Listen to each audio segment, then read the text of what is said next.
If you could save money and get the same performance as a Titleist Pro V1, wouldn't you want to know? We've all seen the marketing hype behind Vice golf balls. They're loud, they're colourful, and they make some very big claims. But can any of these three golf balls really compete with the best golf balls on the planet? Let's find out. Now, the three golf balls I'm going to be testing are the Vice Pro Plus, the Vice Pro, and the Vice Tour. I'll be testing here in the simulator, but also out on the chipping green to see what these golf balls are like on the greens. But before we get into the testing, we need to decide if these golf balls are budget or premium. This is a very important distinction because the Pro golf balls are £40 a dozen. Now that either makes them very expensive budget golf balls or very cheap premium golf balls. There isn't a lot of demand for an average golf ball at an average price nowadays. But I'm going to stick my neck out early on in this video to answer this question. I think Vice are genuinely trying to make cheap premium golf balls. And they're doing this by doing things very differently to the premium brands. Can anyone watching this video right now name me one tour player that's using Vice golf balls? And can anyone watching this video tell me that they've ever bought a Vice golf ball from their local pro shop? The answer to both of those questions is probably no. Now, before I get hate in the comments, I do know that there's a tiny handful of exceptions. But the point is, Vice have chosen not to advertise themselves in the way that premium brands do. And in doing so, they've saved money on not sponsoring any professional athletes, and they control their own destiny by being a direct-to-consumer company. Those two things might explain why these golf balls are £40 a dozen compared to £50 a dozen from the major brands. But in order to claim that you make cheap premium golf balls, you need a golf ball with actual premium performance. Let's get testing.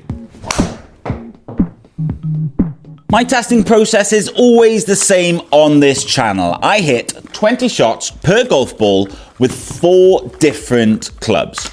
The lob wedge, the pitching wedge, the 7-iron, and the driver. That way I can let you guys know what the performance is like with these golf balls throughout the whole bag. Now, I've got a lot of data stored from a lot of premium golf ball tests in 2025. So I'm actually going to be able to compare these golf balls against the Titleist Pro V1s, the TaylorMade TP5s, the Callaway Chrome Tours, and loads of other premium golf balls. But before I can actually do that, I need to gather the data, which means I've got 240 shots to hit. So while I crack on with some data capturing, why don't you guys head on over to the course and find out what these golf balls are like around the greens. As soon as I got to the club, I headed straight to the chipping green. Every premium golf ball on the market claims to have superior greenside control. So if these Vice golf balls can't do a job around the greens, then they can't really call themselves premium. But in all fairness, they seem pretty good out the box. I started fairly short, and the first thing I noticed was how these three golf balls felt. The Pro Plus was definitely the hardest, followed by the Pro, and then the Tour was the softest. For reference, the Pro Plus felt somewhere between a Titleist Pro V1 and a Titleist Pro V1 X. And the Vice Tour was just a little bit softer than a Pro V1. So feel-wise, it's quite subtle, but definitely different. Performance-wise, the two Pro golf balls had some extra grab on the putting surface. They both have urethane covers, whereas the Tour has a Srixon cover. Now, in all fairness, the Vice Tour is a cheaper golf ball compared to the other two at just £28 per dozen. But around the greens, I could definitely see that it wasn't grabbing quite as good as the two Pro golf balls. Once I started hitting some longer pitch shots,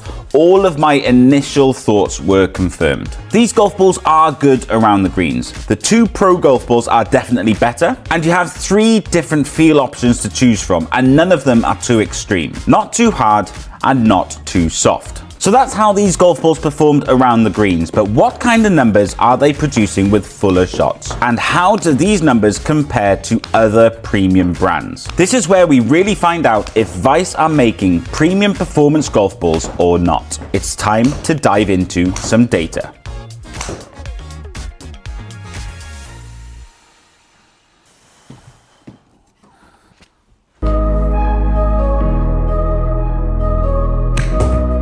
I use club head speed as a controlling factor for all of my testing. That way I can give every single golf ball the same crack of the whip. and it makes it a hell of a lot easier to compare them all to each other. I'm going to start with the lob wedge, and the average club head speed for the lob wedge was 50 miles an hour, which is basically a pitch shot for me. Now in a second, I'm going to put all of the data on screen for you. Feel free to pause the video and mull these results over yourself, but I will highlight some things that stood out to me. Just as a point to note, I've got the Pro V1 ball data here for you as a direct comparison, because Titleist claim that the Pro V1 is the best golf ball in the world. So this would be a handy comparison. But I've also averaged out the data I've collected for all other major brands. Included in this average, you've got the likes of TaylorMade, Callaway, Srixon, Bridgestone, Mizuno, Wilson, a load of premium golf balls. Anyway, the thing that stood out the most to me with the lob wedge results is the bit of extra spin that we're seeing. All three golf balls are spinning more than the average premium ball. Yes, the difference is very small, but you have to remember, I've hit a lot of golf balls for this test, and we're not exactly hitting the golf ball that hard yet. These are 50-yard pitch shots, and that little bit of extra spin will definitely see the ball stop that little bit quicker on the green, even if it is by a foot or so. Other than that, everything else looks to be in line with every other premium ball. So far, I think it'd be fair to say that Vice golf balls have some premium performance. Let's move on to the pitch and wedge results. For the pitch and wedge, the average club head speed was 77 miles an hour, which is basically a full swing for me. Again, I'll put all the data on screen for you in a second, but I'll tell you something, I am pleasantly surprised. Just look at these numbers. The carry is longer, the spin is higher. The only thing that's lacking really is the carry dispersion. Now, normally I would make a big song and dance about that being a really bad result, but I've seen worse carry dispersion numbers from other golf balls in this space. So I'm not too worried here. For clarity, the carry dispersion is the difference between the longest carry and the shortest carry from the data set. And I don't think the numbers that we're seeing with the Vice golf balls is that bad. Not the best carry dispersion numbers, but we don't need to condemn these balls over that. But we are starting to hit the golf ball that little bit harder. Let's see what the 7-iron results look like.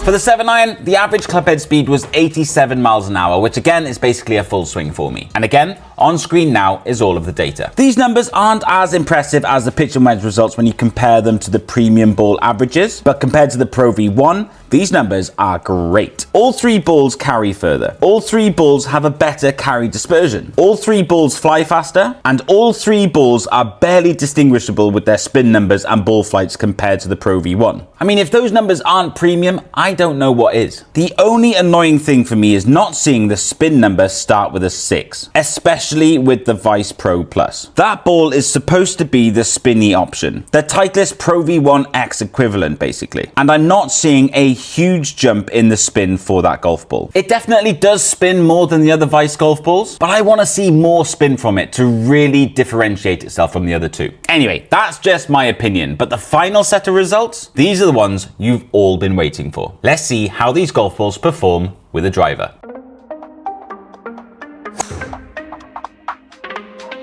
For the driver, the average club head speed was 100 miles an hour. Now this isn't quite full tilt, but it's a repeatable speed, which is very important for this test. For the last time, here are all of the results. This is annoying because I've been so impressed with the Vice golf balls during this test, but they are just lacking ever so slightly with the driver. The carry numbers are a little shy, the dispersion is a little bit worse, and the ball speeds are a little bit lower. But they're not really bad enough to talk about. I know I'm talking about them now, but that's because I'm doing a golf ball review. I wouldn't notice this difference out on the golf course at all, but I guess I was just rooting for the Vice golf balls to stamp their authority on this test. But with all that said, they are competing with brands that have huge budgets and have been in this game for a very long time. And let's be honest, with every club in the bag, they have pretty much matched every premium golf ball on the market. But don't leave this video just yet. I've got one last thing to run through with you guys, and that's to help you decide which Vice golf ball is best for your game. First of all, if you want premium performance without the premium price, Vice golf balls are great. Honestly, I would highly recommend any of these golf balls. The Vice Tour is obviously the cheapest, but even these two Pro golf balls are great value. You can even get them cheaper than the prices I quoted in this video if you buy multiple dozens at one time. Just have a look on their website to see how much you can save. But which one of these three should you actually buy? If you have higher swing speed, and by that I mean 105 miles an hour or more more with the driver, then the Vice Pro Plus is going to be the golf ball for you. Now, even if you do have those higher swing speeds, but you want to reduce your spin numbers, the Vice Pro is going to be a great golf ball for you. The Vice Tour, however, is more for the normal swing speeds. So if you have a swing speed of 100 miles an hour or slower, the Vice Tour is probably going to be the best ball for you. You're going to see some great distance, you're going to see some good spin numbers, and you won't be compromising too much on stopping power on the greens. But overall, with all three of these golf balls, I've been very impressed. The price to quality ratio on show here is incredible. Guys, thank you so much for watching this whole video. If you're still here and you're not yet subscribed, hit that subscribe button, hit that like button, and you know what? Hit that hype button if you see it. Doing those three things will really help this channel grow. I put data-driven content out every single week. If you want to learn more about how to choose the right golf ball for your game, make sure you watch the video on screen now. I'll see you guys next week for another video.